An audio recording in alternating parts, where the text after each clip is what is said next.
What does it mean to have a bucket strategy for your retirement income planning? So all your life you've been working and you've been getting a paycheck come into you every 2 weeks or every month. And now you're hitting this date of retirement where you no longer have that paycheck coming in for the rest of your life. And my question to you is, how are you going to efficiently take out money from your investments to make that paycheck? Most people nowadays do not have pensions. Less than 20% of people have pensions. You are responsible to create your own retirement income check for the rest of your life and be aware of all the things such as market risk, tax risk, and the potential to run out of money, right? So we want to make sure we're on top of this. So we're going to talk about a strategy called a bucket strategy. And you've probably heard of this often. There's a lot of different ways to do this, and there's a lot of different ways to do retirement income planning. So this may or may not match what you're looking to do, but this is going to give you a good idea of what to look for when doing retirement income planning. So when you have your retirement income plan, you typically have this big bag of money, right?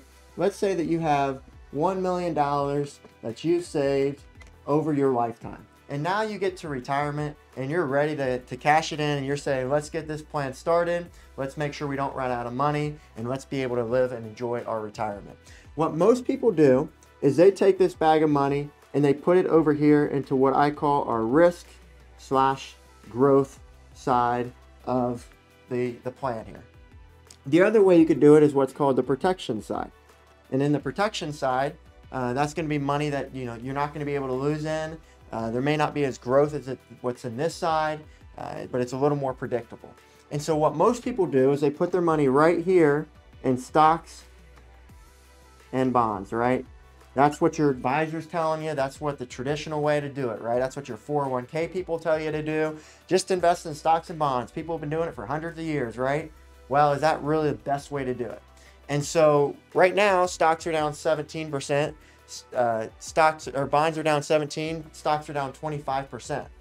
What are you going to do if that's when you're retiring is right now and you've got to take it out from a down market? I have clients with $1 million right now that are in this allocation. They're down $200,000. They're less likely to have their money there for their lifetime if it's down $200,000. And so what are some better ways to do this to prevent what that's called a sequence of returns risk? And sequence of returns risk is simply retiring at the wrong time.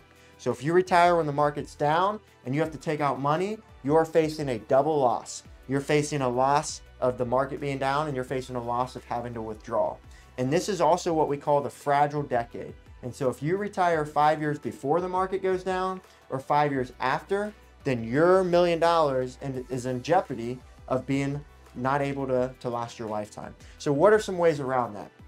One way is to utilize some sort of protection investment within your plan to make sure that you have something that's predictable for those first 5 to 10 years of income. So in this protection bucket, we typically look for income anywhere between 5 and 15 years based on your risk tolerance, based on how much money you need.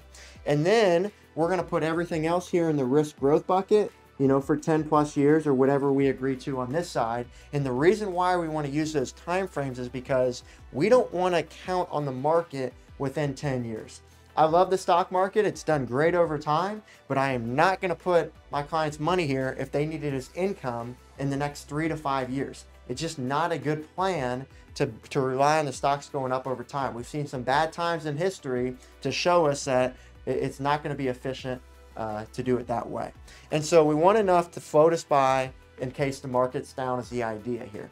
What are some vehicles that we can look here on the protection side? There's many. You could keep all your money in a bank account, right? You may not see as much growth, but it's going to be at least protected. You could keep it in CDs. You could keep it in MYGAs. You could keep it in annuities, government bonds. There's a lot of different types of opportunities on this side. And so what you're looking for is something that's protected, but also something that's going to give you some moderate growth over time to keep up with inflation. We don't want to just keep everything in cash because then we'd be losing some growth potential there. So that's the idea of having a retirement income planning from a bucket strategy. And then over time, as you spend this money, you just keep refilling it from the other side. So I hope that helps.